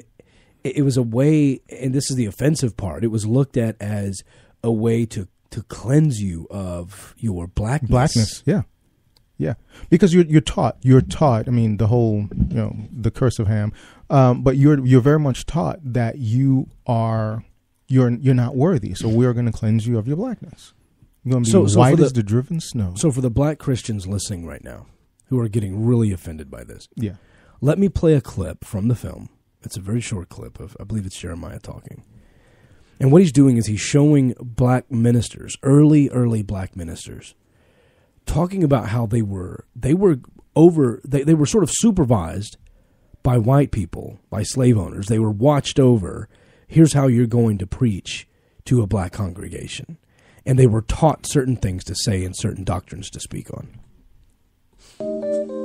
Early black religious gatherings were under the strict supervision of whites. Black preachers were ordered to preach a particular doctrine which would maintain a system of mental enslavement. Blacks were forced to preach primarily three things: the doctrine of hard work, to see their enslaved position as something ordained by God, the doctrine of the master and slave relationship, and to see themselves as a slave doing the will of God, and the doctrine of pie in the sky, that their blessings would come only in the next life. This concept that your blessing is only going to come later in life allows you to be okay with suffering.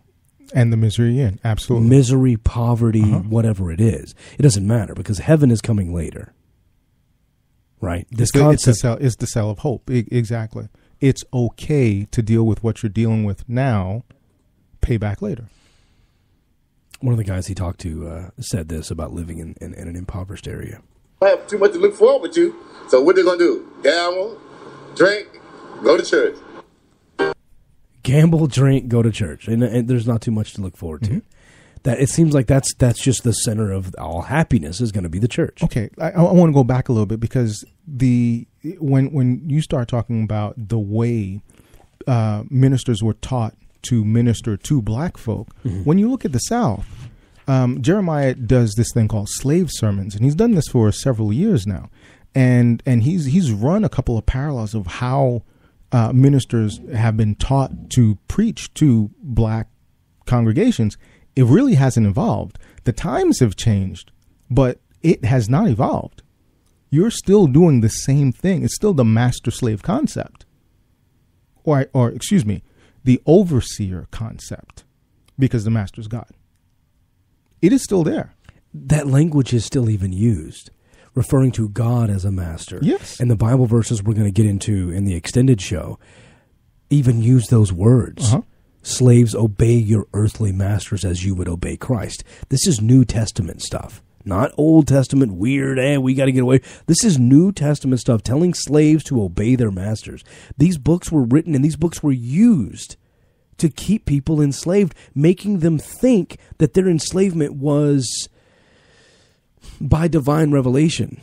They were serving a purpose in God's creation by being a slave, and that made them feel some sort of fulfillment somehow. It was the moral management.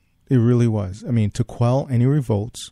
Now, it backfired in some instances. People like, Turner actually read the Bible and interpreted it differently. But yeah, it's very much when we start talking about the opiates of the masses, okay, maybe not the masses, but one particular mass that had a reason to revolt. You take away the talk of revolution when you force acceptance. Yeah. Going back to what Graydon Square said about how you were just afraid to question anything. You were afraid to ask your mom if this is really true. You were afraid to say, maybe I don't believe this stuff. You were afraid of violence, ultimately. You were afraid of getting hit by your mom, ultimately. Now, when you're older, there's being disowned or being ostracized or being the pariah of a family or not being a part of your community. There's a lot of other nuanced things. But it starts with this fear of questioning, a fear of free thinking, a fear of doubting. Now, even being okay with doubting something is scary because you don't want to get hit. And so I want to play this clip on Jeremiah sort of talking about this. Well, I was just going to say, if you just go back 100, 200 years ago, you could swap the mom for a slave owner real quick.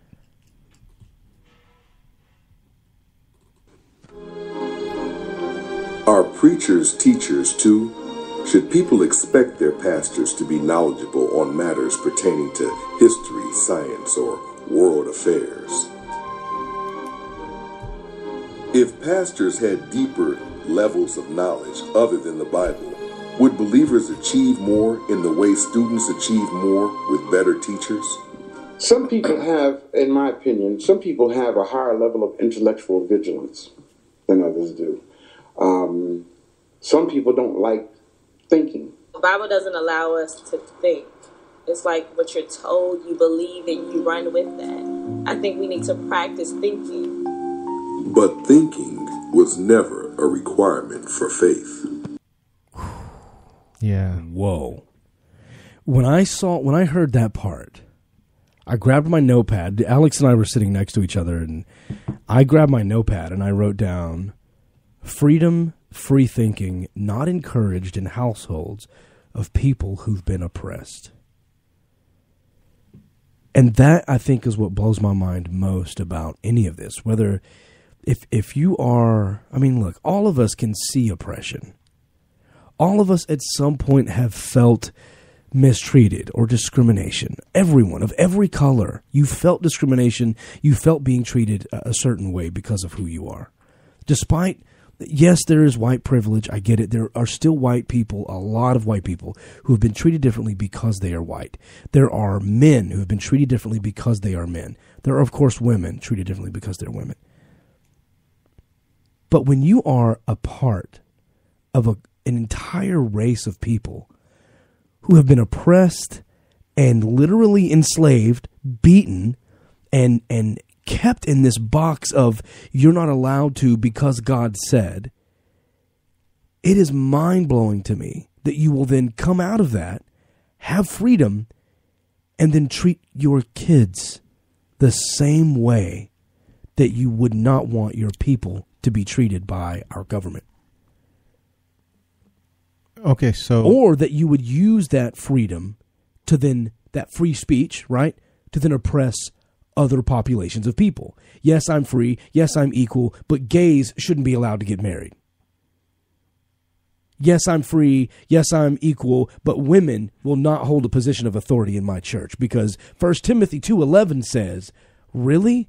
You're going to go quote, you as a black minister, you want to go quote the Bible on how to keep a woman, quote, in her place, but you're just going to skip right over Ephesians that talks about slaves need to obey their earthly masters? How do you do this? How do you, as a black person, reconcile Christianity?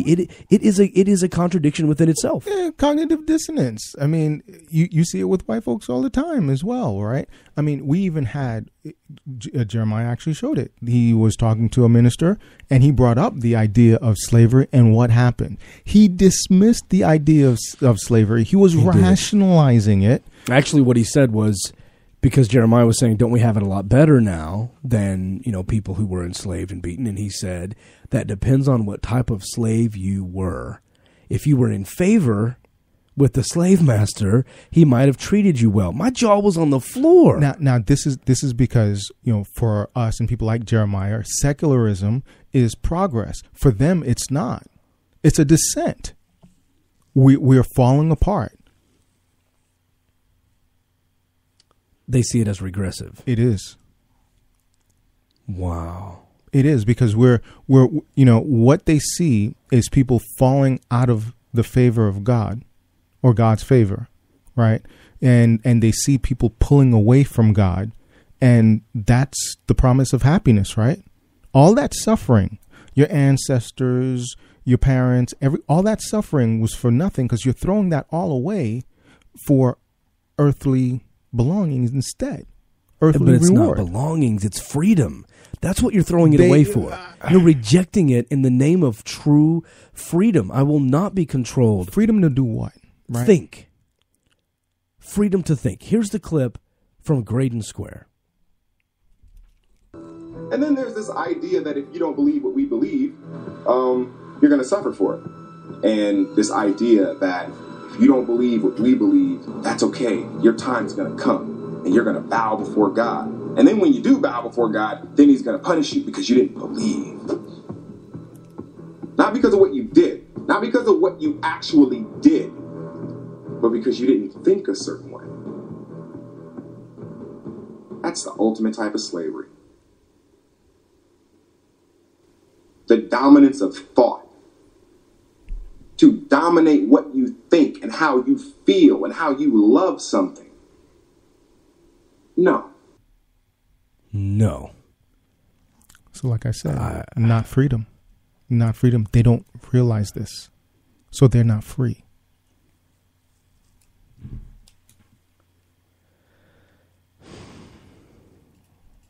And so then what about our black Christian friends listening right now that are screaming at their speakers saying, but the church was so much a part of the civil rights movement. The church was so involved in equality for black Americans. So much so that when Martin was sitting in a Birmingham jail, that he sat down and he wrote, I think it was a 7 or 9 page letter to them, calling them out for their inability to act. In the movie, he talked a little bit about it as well. Less than 10 churches were actually interested in civil rights, but just like we attribute all of this to the church and give God all the glory, they wanted status quo. They wanted things to stay as they were to keep people in check. They were taught well. The quote from the film is, "You can count on 2 hands the number of churches who helped in the civil rights movement." And I was shocked by that. I thought because Martin Luther King was a pastor, Right. I thought that all of these were church leaders. But who stood behind him? You have the A. Philip Randolphs, and you have, I mean, you really do have socialists and secularists that are behind him. And when he's done praying, okay, let's get to work. The March on Washington wasn't his idea. That was Randolph's. He's the grandfather of that. But we don't want to talk about that because in February, it's all about MLK and Rosa Parks. Nothing about before and after and what actually facilitated a lot of this. It was greater than religion. It was greater than the church. But the church served an absolute purpose in disseminating information. It was somewhere people could congregate. It was somewhere where we could communicate. It was the grapevine. You want to mobilize people? Yes, it's good at unifying people. It can be very, very divisive. But if you get enough people united behind a message, you can get change.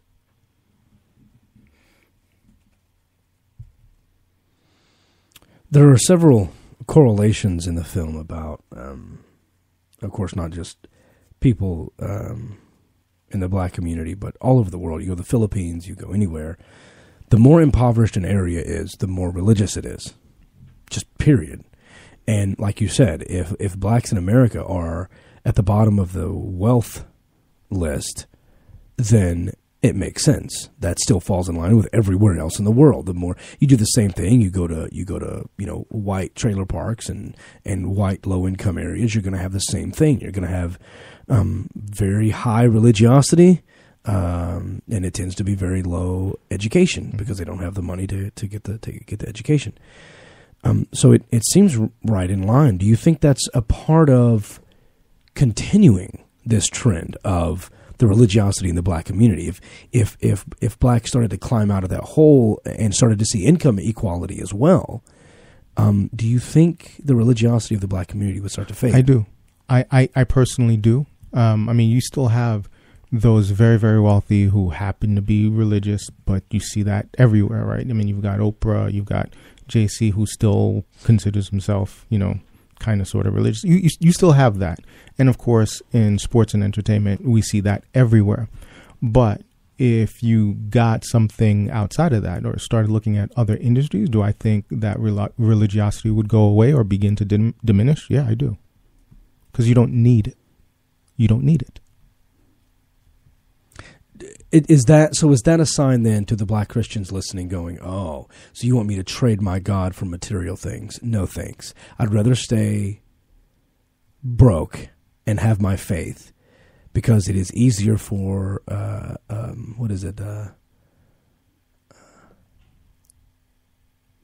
something about... You're doing the whole needle. It was the eye of a camel. Camel, thing. yeah. Then a rich guy getting into heaven. Yeah, a rich guy. It's about a log or something to the eye of a camel. Mm-hmm. Than for a rich man to get into heaven. So whenever you say that, hey, look, with more education comes more money. With more money, you start realizing, hey, you don't need God. They see that as, oh, you want me to trade? That's the devil talking right there. Mm-hmm. Yeah, that's Satan totally trying to yeah, pull absolutely. me out of my faith in exchange for money and riches. I don't want your riches. But that's not what we're saying. We're not saying trade them now. What we're saying is, if you look at the people who are more educated and tend to be more successful, they tend to realize that religion is used to control people who are already in poverty. Because when you're in poverty and you have no money and you have no food and you barely have shelter and you have no security, all you have is hope. And that's what religion sells you, is hope. And if you can buy into that hope that maybe in the afterlife, all of this will make sense, it feels so much better to accept your crappy circumstances. And it makes it okay with you not fighting. I will turn the other cheek. Only God can judge me. I have a personal relationship with God. I forgive you, even though you don't want to. Even though you want a damn apology, I forgive you. It makes things easier if you're stuck in your situation. It makes you not want to fight out of it. It is used to control people in poverty. Napoleon Bonaparte said religion is great stuff for keeping common people quiet. And that's what's happening with the black community. Except in this ridiculous situation, and the thing that infuriated me most about this film is that it seems to be other black people who were perpetuating the control. It's the black ministers who are making a few $100,000 a year. They want their flock to stay afraid. They want their flock to stay impoverished so that they can continue to sell hope. Because if you try to talk to someone who is a multimillionaire, and they don't need to rely on you, they don't need to sow a seed of $50 in order to get the rent paid next month, it's really hard to scare somebody like that. Because that's independence. So I get it. And I can stand by you and I can be angry with you. If my people are oppressing your people, I will have a talk with my people about that. I will stand with you in the street and I will say that is ridiculous. We are not going to stand for that. But when it's the black community actively oppressing its own community, how do we break that cycle? So let's undo, since we're doing your people, my people, let's undo what your people did. Okay. Including giving me that religion in the first place, under penalty of death. Let's undo that. Fix that. And you know what? I'll even pass on reparations. Okay, but no, I'm serious. No. But we obviously can't, right? So why is it that now, when we know that whites were using the Bible verses we're about to go over in the extended show, whites were using this religion to oppress and manipulate and control black people and keep them enslaved.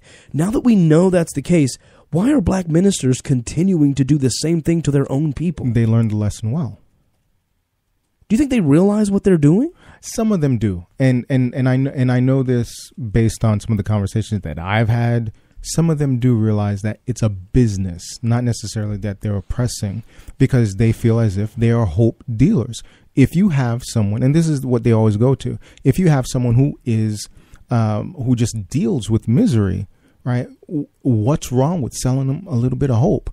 Well, my response to that is you're not giving them an option to turn away your hope and climb out of the hole that they're in on their own. You are shunning accountability as well.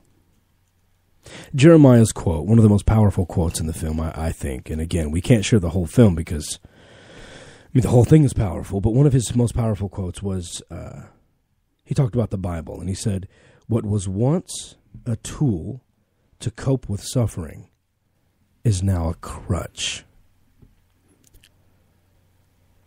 Oh, man. I told you can't say that on the air. I had to read that. That's deep. That's going to get you in trouble. I can't say that? No, you can't say that. Why not? It was once a tool. You, man. White Christians will be mad at me? No, black ones. Oh, there's black Christians? Of course. Oh, there's a lot of those. I'm in trouble. You're in trouble. You're in trouble.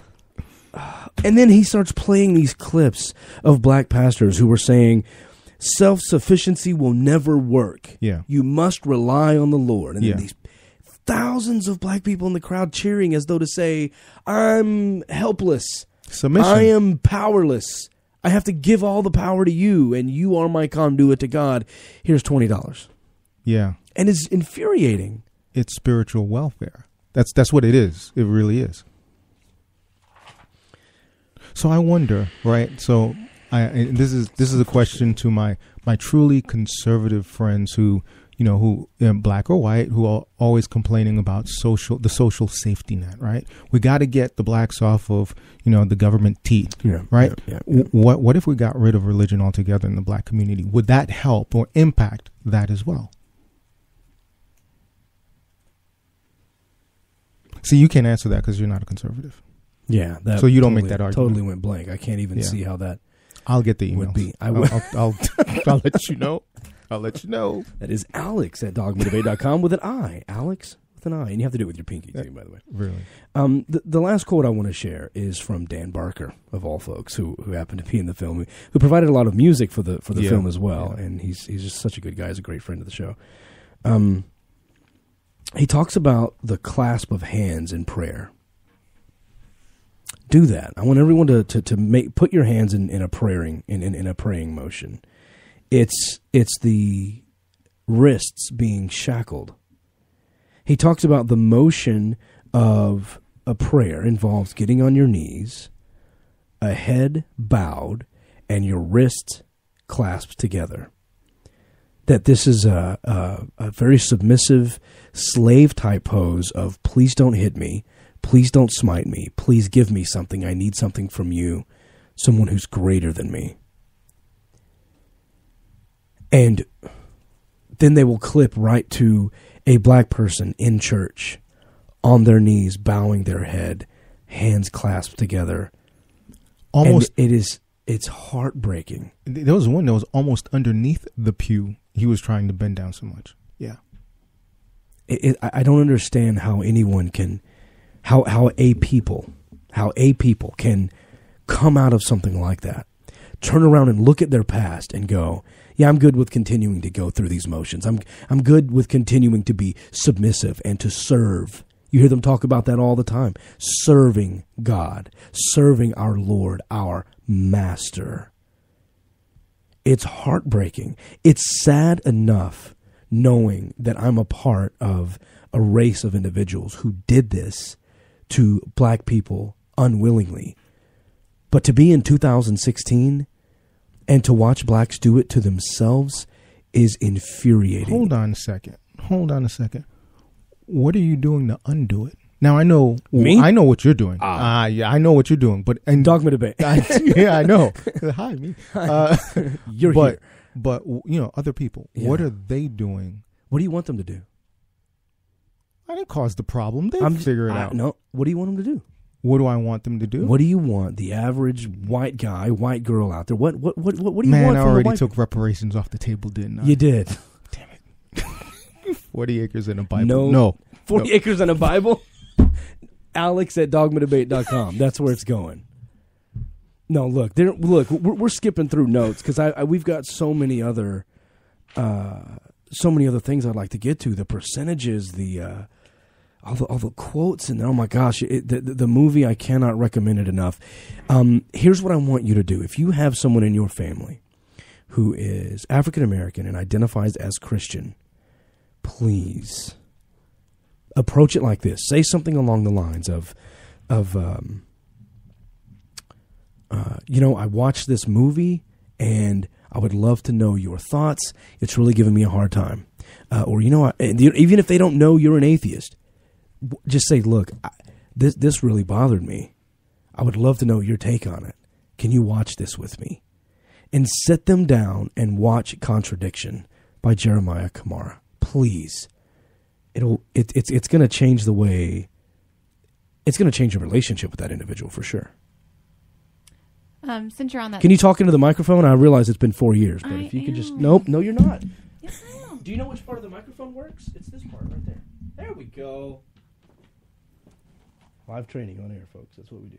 Well, if you didn't have me muted half the show. You weren't muted. You were talking. So anyways, somebody is wanting to know if they can buy, they're on the website trying to buy the Contradictions. Is it hard copy, digital, or both? How does it come? It's not digital. It's not digital. We did find out someone was like illegally streaming something somewhere. Please don't support that. Don't support that. Don't stream it. You buy the DVD from Jeremiah, and it will be shipped to your home. Yes, it's a little old school. He's working on getting it digital. It's not available right now. Still well worth it. The content is unforgettable. It's life-changing. So go to the website. Brandy, as a matter of fact, can you post the website on our Facebook page, please? Alex, if you'll write down exactly how to spell it all. We're going to post it at facebook.com/dogmadebate. I'm looking through here to see if there's any other clips that are worth playing right now. Oh, yeah. Okay. I'll play this one more about he went around asking people what they learned in church today. And again, we keep talking about in the impoverished areas and areas where there seems to be no hope. What are they selling? They're selling hope. Take a listen to what some people sort of collectively said when he asked them after church what they learned that day. Did you learn anything from the service today? I did. I learned about, just keeping faith and praying to God and, in order, and the struggle's going to be over. What did you learn today? Oh, my goodness. I got time. Come on, break it down. What did you learn today? What did I learn today? Okay. Just sit and wait on the Lord, and God is going to provide everything I need is already taken care of. Yes. There it is again. It's this concept of hope. It's this concept of nobody's going to help me, so I've got to rely on God. But at the same time, they've already made them feel powerless because you can't rely on self-sufficiency. Right. You can't rely on yourself. You can't be sufficient on your own. It's got to be God. They're like he says in the film. They're hope dealers, and it's so frustrating. I can't recommend this film enough. It's very well done, Jeremiah. My hat's off to you. It's a very, very important project, and I'm sure he got. It's brave. It's a bold film. I'm sure he got a lot of hate. At a lot of the openings, believe it or not, he invited a lot of Christians as well. And so he had gone touring a little bit. He didn't make it down to Dallas, but he made it to Houston and a couple of other places. And Christians were out there, and they were challenged, but they felt it was respectfully done, right? And so they were challenged, and they had a lot of questions. But I'm sure he got a lot of hate. But it was well received. So it was well received. It's a safe movie to sit down with your Christian friends and watch. And at the very least, it'll start a very good dialogue. Even if that person doesn't know you're a non-believer, do it and say, I have concerns with this. This bothers me. How can we work through it? What do you think? And get the ball rolling. Get them thinking about their position. We are way over our time. We've got to go to the extended show now. I hope this is long enough to make it to iHeartRadio. We've got to get out of here now. In the extended show, we're going to keep on going right after this break. We're going to be talking about Bible verses containing slavery. These are going to be great verses for reference for us to get into that. And we're going to talk a little bit more about the film as well because we weren't able to get to all of it. So join us at login.dogmadebate.com. That's where the conversation continues, as well as facebook.com/dogmadebate. We will see you guys next week. For those of you tuning out right now, and for the rest of you, come on in at login.dogmadebate.com. The show continues in the extended show right now. Download Dogma Debate with no commercials by signing up at login.dogmadebate.com. Come on, do it now.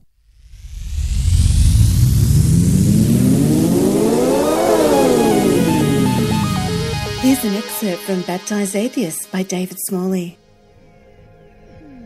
I stood in the warm holy water at the First Baptist Church of Everman in a small town in Texas. And Pastor Mike said to me, "Do you believe Jesus Christ died for your sins so that you may enter the kingdom of heaven?" I nervously responded, "Yes." He continued, "Then you are hereby saved in the name of the Father, the Son, and the Holy Spirit." As the water covered my eyes and face, and my breathing paused, I briefly questioned my answer. I think I believe in God, but how can one man's death result in the salvation of billions? And how does killing the innocent pardon the guilty? Upon breaking the surface of the water, I continued to ponder the agreement I had just made. I was walking up the steps out of the baptistry, draped in a pure white gown, soaked from head to toe, as water was dripping with each step. The crowd was cheering, but I had never been more confused in my entire life. What had I just accomplished? I thought to myself, why should that tragedy of Jesus' death have to take place if God were in control? Why would a righteous God demand the blood, torture, and death of anyone, let alone his only begotten Son? Most importantly, I thought, why haven't I thought about this before now? I suppose I had just gone along with everyone else because I thought it was part of life. And I'd always been taught that if you ever said you weren't Christian, then you were immediately bad. Getting baptized was just something boys did, like going to school and shaving for the first time. I never really thought about it with a free and open mind before. As others were being baptized and the ceremony was being completed, I realized the pastor must have seen doubt on my face. He leaned close to me and lightly said, "You know, son, you can't just say you believe. You have to know it to be true in your heart." That changed everything. Baptized Atheist by David Smalley is now available at atheistaudiobooks.com. To keep our 3 listeners coming back, we must be doing something right. And if you're the 4th listener, we thank you for the support. Be sure to sign up at login.dogmadebate.com and take advantage of your 4th listener status.